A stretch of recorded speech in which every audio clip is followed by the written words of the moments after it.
Eduardo Batista, olha aqui, o seu pai, Nelsinho Batista, onde está? Perguntam aqui. E ele ainda te dá dicas de como treinar uma equipe e lidar com um elenco que às vezes os jogadores não aceitam a reserva? Como que o relacionamento de vocês? Pergunta o Antônio Caires de São Paulo. Ele está no Japão, né, desde 2009, né, há muito tempo lá, né, é ídolo lá, é muito bem tratado e dificilmente volta, então tá feliz lá. Você tendo um professor da qualidade do Nelsinho, né, claro que você está sempre conversando, sempre procurando algo mais, trocando ideia, né, em momentos difíceis você poder ligar e trocar uma ideia, né, eu sou um privilegiado, né, eu costumo dizer, eu trabalhei com ele 10 anos, né, e quando o jogo estava ruim, eu rezava para acabar logo. O intervalo dele era incrível, né, nós falamos intervalo. O intervalo dele era incrível e ele mudava o jogo, né? Então, esse detalhe ainda busco, né? A gente tenta buscar e você ter um cara desse para conversar, né? Além do seu pai, né? Claro. De coisas pessoais, da parte técnica é importante e eu faço isso sem dúvida. Qual foi o maior ensinamento que ele te deu? Humildade, né? Você tratar com respeito e sempre fazer justiça. Você tem 30 jogadores no seu elenco, só vão jogar 11. Mas se você for honesto com eles, for humilde com eles, esses jogadores que não estão contentes, e não é para estar contente com a reserva, mas eles vão te respeitar e vão saber trabalhar para atingir a titularidade, porque tem um comandante que respeita eles. Esse acho que é o grande ensinamento que ele deixou para mim. Tem mais perguntas para o Eduardo, mas eu queria te colocar uma situação. Você era preparador físico, inclusive do Geninho, que de repente saiu lá do esporte e você assumiu, vamos dizer, interinamente. Sim. Era um projeto de ser treinador ou foi um acaso que deu super certo no esporte, o esporte foi aquela sensação toda? Isso foi um acaso ou era um projeto? Não, foi um acaso, mais ou menos, né, um pouquinho de cada coisa. Quando eu fui com meu pai para o Japão em 2009, né, e aí em 2011 teve aquela tragédia do tsunami e meus filhos estavam muito próximos daquilo, né, e eu acabei, por decisão, né, trazendo meus filhos para o Brasil quando eu me separei dele. E meu pai sempre, mesmo meu preparador físico, ele falava que ele via em mim um perfil para treinador. E sempre me ensinou, sempre na parte tática eu me fazia presente com ele. Né? E quando eu deixei, né, ele falou, você já tem uma carreira vitoriosa como preparador físico, vai ser treinador, segue um outro caminho. E aí quando eu voltei para o Brasil, né, eu precisava trabalhar, não consegui nada como treinador, voltei para o esporte como preparador físico. E quando tive a oportunidade, aí eu coloquei em prática tudo o que ele me ensinou. E as coisas começaram a dar certo, né? E tá indo devagarzinho até hoje. Agora você chegou no auge. Grande nega velha. Muito bom. Tem mais pergunta. Gostaria de perguntar ao Eduardo Batista se ele foi convidado para assumir o comando técnico do Corinthians logo após a saída de Tite para a seleção. Lucas Rochas Borges, da Água Branca, São Paulo. Não, oficialmente não teve nada, né? Se falou bastante, né? Teve uma repercussão, né, grande, mas oficialmente não fui procurado. Como era o Nelsinho como jogador ou como técnico? Você teve mais contato com ele como técnico? Não, eu fiz jogo do Nelsinho como jogador. No Juventus. No finalzinho já. Meu Juventus. E eu não sei se eu fiz no Santos, mas no Juventus eu fiz jogador, porque o Juventus foi convidado para inaugurar a iluminação do Rio Preto, do Rio Pretão, do estádio Anísio Haddad. Foi o Juventus que jogou. E eu fiz o jogo com ele. Mas eu era muito bocudo e ele educado. Então era um educado. O Nelsinho educado. E era um atrito desgramado, né? Como? Porque o Nelsinho queria dar bronca em mim. Eu falei, eu não sou o teu filho, você querer me educar. Vai ser assim mesmo. Mas eu tive mais relacionamento depois, posterior, como técnico. Uma pessoa comigo, muito correta, muito decente, muito educada. E eu tive uma passagem com ele interessante, porque quando eu encerrei a carreira de árbitro, eu tinha um projeto na cabeça que era da consultoria para uma equipe de futebol, assistindo o jogo, acompanhando os treinamentos dos jogadores profissionais e ensinando a eles ou orientando-os das coisas que não deveriam ser feitas, mesmo que emocionalmente envolvido no jogo. Faria um mapeamento e apresentaria a posterior. E corrigiria isso Hoje a gente vê, ele sabe disso, Eduardo, o Balbuena como jogador. O jogador às vezes está cercando o adversário na linha lateral e faz uma falta, dando ao adversário a chance de colocar a bola lá na área através de um chute. Ou no meio campo, vai pressionar a saída do adversário, vai antecipar, ao invés de roubar a bola e armar um contra-ataque, faz a falta, dá a chance de jogarem a bola na área de novo. E como eu tinha um projeto, eu falei, eu preciso apresentar isso para um técnico honesto, porque se eu paro de apitar e vou oferecer esse serviço, poderia até ser contratado, mas como um elo de ligação à arbitragem. Eu não quero ter esse vínculo. Eu não quero aceitar um trabalho desse para ser relações públicas do time, de um clube, com arbitragem. Né? Aí eu falei, eu preciso procurar um técnico honesto que eu confie para entregar esse projeto. Aí eu procurei o Nelsinho.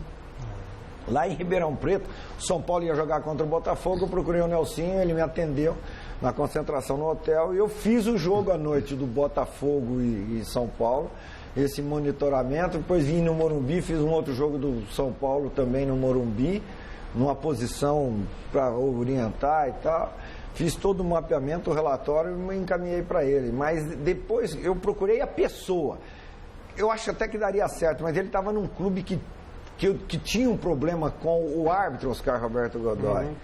E aí não foi para frente isso daí, porque ele estava num clube que não iria manter um relacionamento desse nunca comigo. Porque eu tinha estava processando diretor, técnico, escambau a 4, jogador e isso. Para os mais jovens, é bom lembrar que o Nelsinho, que começou na Ponte Preta, pelo menos projetou na Ponte Preta, uma defesa que tinha vários craques que acabaram todos indo lá para São Paulo e tal. Só como curiosidade, Helena, você sabe que hoje quem é que está no comando da Ponte Preta? Filho do Nelsinho, filho do Dicar, filho do Marco Aurélio Flamarion. E filho do Flamarion. Olha que coisa sensacional, mas não é sensacional? É bacana. Eu acho que é uma coisa que esse pessoal ama o time desde o começo. Claro que são profissionais mas os caras são ligados. O futebol está virando que nem circo. Circo, né? Tem a tradição de ir formando os filhos dos trapezistas, dos artistas em geral, eles vão assumindo o lugar dos pais. Eu acho legal. Mas o Nelsinho, eu queria dizer o seguinte, se ele jogasse hoje, o que ele jogava quando jogador, ele era titular da seleção brasileira, cara. Na época dele não era o extraordinário lateral direito, mas hoje, você cotejando qualidade técnica e tal, ele era um belíssimo. Ele era bom jogador mesmo. É só olhar os times que ele jogou, né? São Paulo, Santos, depois do final de carreira, Juventus. Mas ele fez só times mais. Juventus, né? Ele Juventus no final. Mas São Paulo e Santos em alto nível, grandes times. E como Santos titular, ele foi a primeira edição do Meninos da Vila, né? É verdade. Ele fez parte desse time em 78, campeão paulista. Né? Juari, Pita, João Paulo, Rubens Feijão. Olha os caras. Nilson Batata. Olha os caras. E se eu não me engano, ele tá envolvido num lance que deve ser recorde de pênalti mais rápido, porque o Dulcídio marcou um pênalti dele num jogador do América em Rio Preto. Acho que é o pênalti mais rápido de um jogo de futebol, porque o Dulcídio queria bater esse recorde. O Nelsinho relou no cara lá e ele caiu. Eu acho que se não é o mais rápido, é um dos pênaltis mais rápidos do futebol mundial. O que você queria falar com o Balbuena, Rodrigo? Primeiro, uma rápida observação. O Godoy falou que é bocudo, a gente não tinha percebido isso. Não tinha percebido, eu fiquei estranhei isso. Ele falou que ele era mal educado, grosseiro. Não precisa ser mal criado. Muita gente fala, mas não tem conhecimento.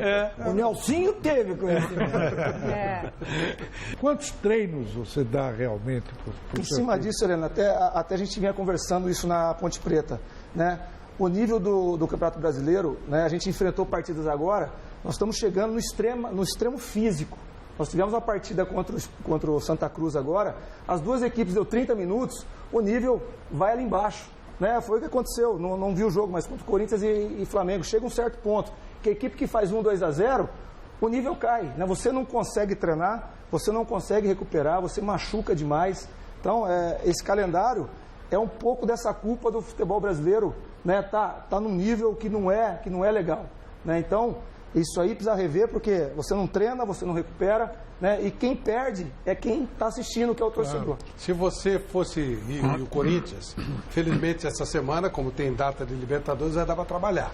Mas se eles tivessem jogo quarta-feira, amanhã é a folga, Amanhã tem trabalho. Não, eu digo, se fosse ter jogo na quarta-feira, teoricamente você poderia ter uma folga na segunda. Sim. Na terça-feira você faz um treino, não vai expor ninguém, não vai conseguir fazer nada. Na quarta você já concentra e joga. Aí começa o mesmo ciclo para quinta, sexta, sábado e domingo você joga de novo. É complicado. Não, nós escalamos o time para jogar com São Paulo hoje de manhã. Né, nós tínhamos o Felipe com uma dor no tornozelo, acabou ficando fora, o Felipe Azevedo, um dos principais artilheiros. Nós tínhamos um dos volantes que jogam. A gente precisou esperar hoje de manhã para ver o nível que esses caras estavam, para ver se eles podiam jogar. Quer dizer, então, falar em treinamento, né, é complicado. Quer dizer, olha, não cumprimos um terço do calendário do Campeonato Brasileiro. Mas você vê que ainda, o São Paulo já tem 42 jogos. Aí. São Paulo fez o 43º jogo hoje. O Bausa, ele disse essa semana, isso aqui é loucura, isso não tem lugar nenhum do mundo. 43 jogos o São Paulo tem. E o Corinthians não está muito longe disso. Acho que a Ponte também não, porque a Ponte fez Paulista, fez Copa do Brasil. Quer dizer, é um negócio maluco, né? Tem pergunta para o Eduardo Batista ainda. Pode fazer? Vamos fazer pergunta e depois vamos para o nosso Mesa Quadrada. Vamos para o Mesa Quadrada também. Olha, vamos para a CBF. Você acha, Eduardo Batista, que a Ponte briga por vaga na Libertadores, Copa Sul-Americana, ou o objetivo é só não ser rebaixada, diz o João Pedro Moura, de São Paulo? Ponte Preta é um time em formação ainda. Né? O ano passado fez um campeonato brilhante, perdeu 80% dos principais jogadores e nós estamos reestruturando. Então, a primeira meta é você atingir a meta de manutenção. E é lógico que o quanto antes você atingir essa meta, né, você consegue pontuar e você consegue brigar mais em cima. Então, a nossa primeira meta é atingir, né, essa pontuação necessária. E como o ano passado, na 25ª rodada atingiu a meta e aí buscou em cima e quase chegou. Então, né, a Ponte Preta, ela vai passo a passo, pés no chão, para que a gente possa atingir nossas metas, né, de acordo com o tempo. E também sem exagero, né? No lugar de Libertadores, cai. Vê os times pequenos que foram para a Libertadores, onde é que eles estão? Vê onde é que está o Guarani, vê onde é que está o São Caetano, vê onde é que está o Santo André, vê onde está o Goiás, vê onde está o Paulista. É uma beleza, é legal. Cara. É muito ruim para a cidade. Isso é charme, Godoy. Para a cidade, para a torcida. É muito ruim o time disputar para não cair, cara. Hoje tinha 5 mil torcedores lá. Tá certo que o São Paulo, pela formação, não era atração. Mas a Ponte vem de uma vitória fora, com moral. Até parece que o público do São Paulo no Morumbi no Campeonato Brasileiro é muito maior que isso, né? Não, mas se o São Paulo vai para lá com o time titular em condições de derrotar... Nós independemos do adversário. Mas a torcida tem vida própria. Mas a Ponte tem que ter essa ambição, sim. Eu acho que é meio complicado. É igual o time que disputa a Série B para ser campeão. A cidade está mobilizada, lota o estádio. Aí ela alcançou o objetivo. Aí, agora vamos disputar para não cair. Mas qual é a motivação que a torcida vai ter para esse negócio incentivar um time que está disputando? Mas aí esses times aí, eu citei os exemplos aí do que aconteceu. Eduardo Batista, não precisa nem falar que eu estou torcendo pra caramba para você, para nossa neguinha véia. E vamos lá, vamos em frente. Muito obrigado pela visita, viu? Eu que agradeço a oportunidade de estar ao lado de pessoas ilustres, né, e discutir futebol.